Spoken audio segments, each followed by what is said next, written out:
नमस्कार। मेरा नाम भाऊ तोरसेकर। आप देख रहे हैं प्रतिवाद।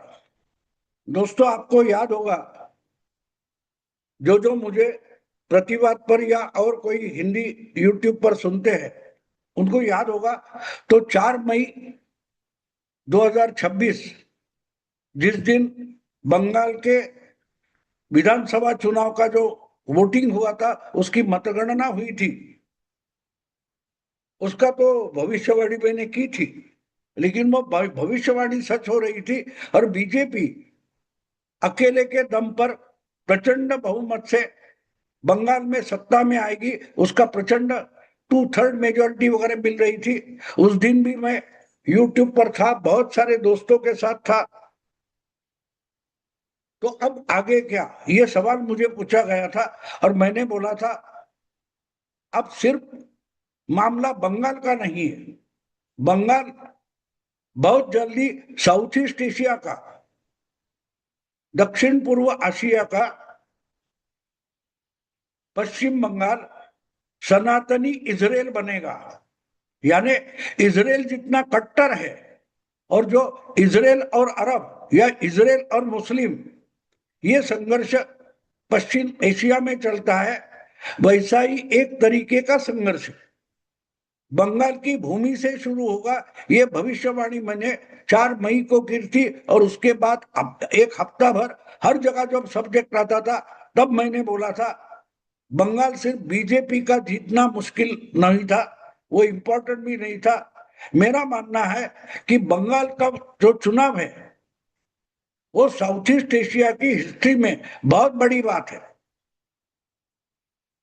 देश का विभाजन हुआ, स्प्लिट हुई, तो देश का जो बंटवारा हुआ था उसमें भारत के दो प्रांत, दो प्रदेश बांटे गए थे, डिवाइड हुए थे। एक था बंगाल और दूसरा था पंजाब।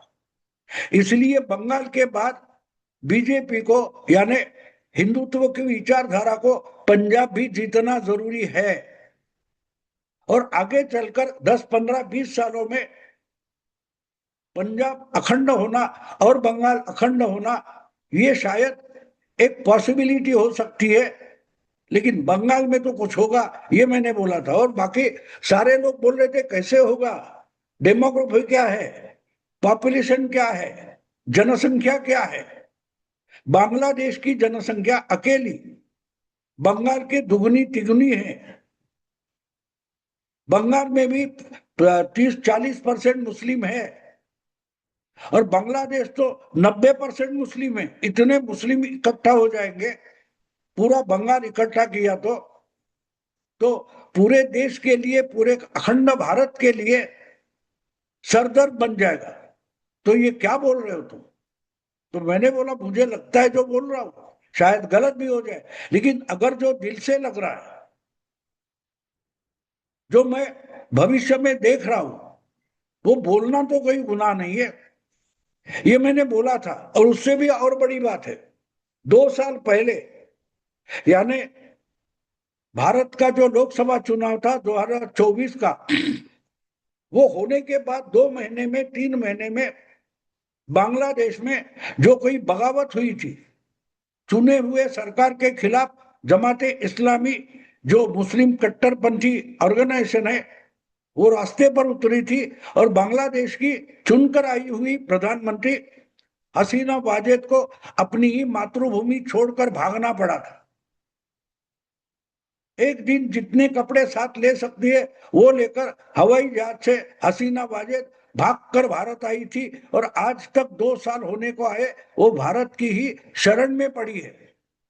इतने में बांग्लादेश में बहुत कुछ हो गया, दुनिया में बहुत कुछ हो गया। बांग्लादेश में हसीना वाजेद को भगाने के बाद मोहम्मद यूनुस नाम का एक एडवाइजर रखा गया। कम से कम 1.5-2 साल वो खुद देश का नेता हो, प्रधानमंत्री हो, प्रेसिडेंट हो, इस तरीके से बर्ताव करता था। सत्ता उसके हाथ में नहीं थी, लेकिन सत्ता का इस्तेमाल मोहम्मद यूनुस करता था। भारत के खिलाफ साजिशें करता था, षड्यंत्र करता था कि चिकन नेक तोड़कर जो कुछ नॉर्थ ईस्ट इंडिया है वो चाइना और बांग्लादेश आपस में बांट लेंगे, इस तरीके की साजिश करने तक उसकी मजाल गई थी। लेकिन आज बात यह है कि यूनुस को हटाया गया, चुनाव हो गए, और हसीना वाजेद की जो प्रतिस्पर्धी थी खलीदा जिया, उनका बेटा आज बांग्लादेश का प्रधानमंत्री है, उनकी सरकार है। और बंगाल जो आज तक बीजेपी के और हिंदुत्व के खिलाफ सत्ता कब्जा कर कर बैठा था, उस बंगाल को अब बीजेपी ने अपने हाथ में लिया है। यानी एक तरीके से पश्चिम बंगाल जो है वो हिंदू विचारधारा के अधीन हो गया है। और बांग्लादेश में जो जमाते इस्लामी की दादागिरी चलती थी, वहां के पॉलिटिक्स, राजनीति पर जिसकी हुकूमत थी, वो जमाते इस्लामी भी थोड़ी ढीली पड़ गई है। और इसकी जानकारी दुनिया को है, कोई बोलेगा नहीं। लेकिन बहुत सारी, मैंने शुरू शुरू में 1 साल पहले इस पर बातें की थी, लेकिन आजकल नहीं करता, क्योंकि दुश्मन को बहुत ज्यादा समझ में आता है, जो अपने होते उनको समझने को समय लगता है। अगर कोई गेम चल रहा है तो उस गेम का जिक्र ना करे, अच्छा होता है, क्योंकि दुश्मन जान जाए तो वो अपनी चाल सुधर सकता है। तो इसलिए मैंने पिछले साल भर में बंगाल, बांग्लादेश, चिकन नेक, इसके बारे में बहुत कुछ बोला नहीं है। लेकिन बंगाल के चुनाव बीजेपी ने जीतने के बाद मुझे अंदेशा आ रहा है कि ये बहुत जल्दी बंगाल, पश्चिम बंगाल साउथ ईस्ट एशिया में एक तरीके से सनातनी इजराइल बनेगा। और सनातनी और इजराइल, इसका मतलब कट्टर हिंदू। इजराइल ये कट्टर जू लोगों का देश है, और अकेला इतना छोटा देश जिसका पॉपुलेशन 1 करोड़ भी शायद नहीं है, वो पूरे आसपास के मुस्लिम अरब देशों से दीर्घकाल टक्कर देता आया है, और उनको सबको निकम्मा करके उसने रखा है। तो जब मैं बोलता हूं कि पश्चिम बंगाल सनातनी हिंदुओं का इजराइल होगा, उसका मतलब यह है कि चारों ओर से घेरे हुए जो अलग अलग, चाइना है या बांग्लादेश है, मुस्लिम बहुल है, बांग्लादेश में पाकिस्तान का हस्तक्षेप है, ये सब जो दुश्मन है उनको सीधे करने की क्षमता रखने वाला प्रदेश और पॉपुलेशन, उसका मतलब सनातनी इजराइल होता है। और उनको मालूम है आजकल बंगाल में सत्ता किसकी, किसी की भी हो, किसी पार्टी की हो, उस पर प्रभाव रहता है वो कट्टर इस्लामी, जमाते इस्लामी का रहता है। लेकिन बंगाल में ये चेंज होने के बाद और पिछले 2 साल में आहिस्ता आहिस्ता जो बदलाव राजनीति में आ रहे हैं, वो देखकर बांग्लादेश को अपनी पॉलिसी हिंदुओं के बारे में थोड़ी थोड़ी बदलनी पड़ी थी। हसीना वाजेद को भगाने के बाद बांग्लादेश में हिंदुओं के खिलाफ जो कुछ 10% वगैरह पॉपुलेशन है, ज्यादा भी नहीं है। भारत में 18-20% मुस्लिम है, और बांग्लादेश में सिर्फ 10% हिंदू है, ऐसा कहा जाता है। वो भी मानते हैं कि भाग गए उतने, जबकि 10, 8, 9% भी बचे नहीं। तो कहने की बात यह है कि जो 2 साल में कुछ हुआ है, उसके बाद बांग्लादेश के मुस्लिम सरकार को भी बैकफुट पर जाना पड़ रहा है। और हम बांग्लादेश की ऊपर की साइड देखते हैं, जो चिकन नेक के बिल्कुल पास है, उस डिस्ट्रिक्ट का नाम रंगपुर है। पाचागढ़, रंगपुर जो इलाका है, वहां बहुत सारा हिंदू प्रदेश भी है। सिलीगुड़ी कॉरिडोर वगैरह बोलते हैं ना, उस साइड में। तो वहां सरकार की तरफ से एक हिंदुओं के लिए 80 फुट ऊंचाई का एक श्री राम का पुतला, मूर्ति बनाने की कोशिश हो रही थी, और इसके खिलाफ जमाते इस्लामी ने आंदोलन छेड़ा और सरकार ने वो काम रुकवा दिया। लेकिन अब वो मामला भड़कता हुआ दिखाई दे रहा है। गायबांधा नाम का एक जिला है बांग्लादेश में, रंगपुर के पास। वहां कोई गोविंदा मंदिर वगैरह है, उस गोविंदा मंदिर में ये राम मंदिर, राम की मूर्ति लगाई जाने वाली थी और उसका काम रोका गया, और कहीं कहीं राम या हिंदुओं के खिलाफ आवाज उठाना शुरू हो गया, तो उसकी रिएक्शन आ गई और जमाते इस्लामी के खिलाफ अब बांग्लादेश में हिंदू आवाज उठाने लगे हैं। 2-4 दिन पहले की बात है, बांग्लादेश की राजधानी कैपिटल ढाका में जब जमाते इस्लामी ने एक रैली की उस जय श्री राम नारे के खिलाफ, श्री राम की मूर्ति के खिलाफ, कि मुस्लिम राष्ट्र में हिंदू मूर्ति होने की जरूरत नहीं है क्योंकि इस्लाम मूर्ति भंजक है, इस्लाम मूर्ति पूजा नहीं मानता, और इसलिए अगर बांग्लादेश मुस्लिम राष्ट्र है तो उसमें किसी भी हिंदू भगवान की मूर्ति नहीं होनी चाहिए, और इतनी भव्य तो बात छोड़ो, मूर्ति ही नहीं होनी चाहिए। और इस पर से जो मामला भड़का है, तो एक तरीके से लड़ाई की सिचुएशन आ गई है। भले बांग्लादेश में मुस्लिम बिल्कुल, हिंदू बिल्कुल माइनॉरिटी हो, 8-10% हो, लेकिन वो अब एकजुट हो रहे हैं, एकजुट हो रहे हैं, और जमाते इस्लामी के नाम पर कट्टर मुस्लिम एक दूसरे के सामने आकर खड़े हो गए।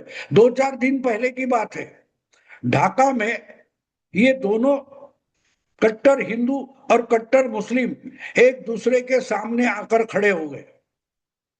हिंदुओं ने मशाल मोर्चा निकाला और बांग्लादेश की राजधानी में जय जय श्री राम, जय जय श्री राम, ये नारेबाजी शुरू हो गई।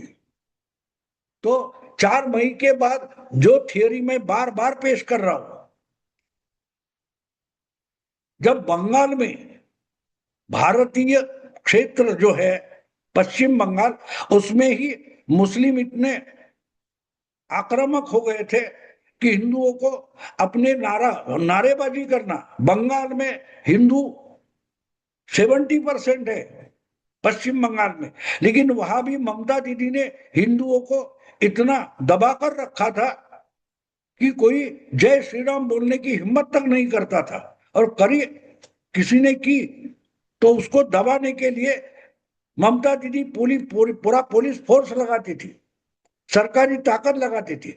उससे बंगाल मुक्त होने के बाद बांग्लादेश का हिंदू भी अब जाग गया है, और वो मानता है, बांग्लादेश का हिंदू मानता है कि हम अकेले नहीं है। अगर दीपू दास को जिंदा जलाने की रिएक्शन पश्चिम बंगाल में सिलीगुड़ी में आती है और उसके बाद पूरा बंगाल का शासन बदला जा सकता है 2 साल में, हिंदुओं को दबाकर रखने की कोशिश करने वाली ममता दीदी को हटाया जा सकता है, तो क्यों बांग्लादेश में हिंदुओं को ना इंसाफी क्यों सहनी चाहिए? चलो हम भी उतरते हैं मैदान में। तो आहिस्ता आहिस्ता बांग्लादेश का हिंदू रास्ते पर उतरने लगा है, और बांग्लादेश का हिंदू भी अब अकेला नहीं है। बांग्लादेश में जो मेजॉरिटी है, बहुसंख्यक मुस्लिम है, 10% हिंदू हो गए, लेकिन हिंदू ये अकेली माइनॉरिटी नहीं है। बांग्लादेश में बौद्ध भी माइनॉरिटी है, 2-3% हो गए, 1-2% हो गए। क्रिश्चियनिटी भी बांग्लादेश में 1-2% है, तो वो सब मिलाकर 10-15% हो सकते हैं। और ये ढाका में जो कुछ आमना सामना हुआ है, जय श्री राम के नारे जहां लगते थे उसमें सिर्फ हिंदू नहीं थे। बात समझने वाली है, ये बात समझने वाली है कि बांग्लादेश की राजधानी ढाका में जो हिंदू और मुस्लिम मोर्चे आमने सामने आ गए, नारेबाजी करने लगे, तो जय श्री राम बोलने वाला जो झुंड था हिंदुओं का, उसमें बहुत सारे बौद्ध और क्रिश्चियन भी थे, और ये समझने वाली बात है। देखो एक बात है, कट्टर तो यहां भी होते वहां भी होते, लेकिन बहुत सारे न्यूट्रल होते हैं। तो बांग्लादेश में भी कट्टरता ना मानने वाला बहुत सारा मुस्लिम है, उसको शांति से जीना है। लेकिन जमात इस्लामी को शांति बिल्कुल पसंद नहीं है, उनको जिहाद और खून खराबा चाहिए। तो जिसको खून खराबा नहीं चाहिए, ऐसे लोग, हिंदू भी खून खराबा नहीं चाहते, उनके साथ हाथ मिलाने लगे तो देखते देखते बांग्लादेश में बहुत बड़ी क्रांति होगी, और वो क्रांति जिहाद के खिलाफ होगी। और इसकी प्रेरणा बंगाल में बीजेपी ने चुनाव जीतने के बाद आई है। तो जो मैंने 4 मई के बाद बोला था, बंगाल का बंटवारा हुआ है, बंग भंग हुआ है, वो इकट्ठा किया जाएगा। पूरा बंगाल, अखंड बंगाल हो सकता है। और इसके लिए अगर बांग्लादेश के हिंदू उठते हैं, उनके साथ बौद्ध क्रिश्चियन आ जाते हैं और न्यूट्रल मुस्लिम भी आ जाते हैं, तो बांग्लादेश इस्लामी देश नहीं बचेगा। मैं मानता हूं इसकी शुरुआत हो गई है, इसकी शुरुआत हो गई है। देखते हैं क्या होता है। अभी मैं रुकता हूं। अगर वीडियो पसंद आए तो लाइक कीजिए, शेयर कीजिए और प्रतिवाद को सब्सक्राइब कीजिए। नमस्कार।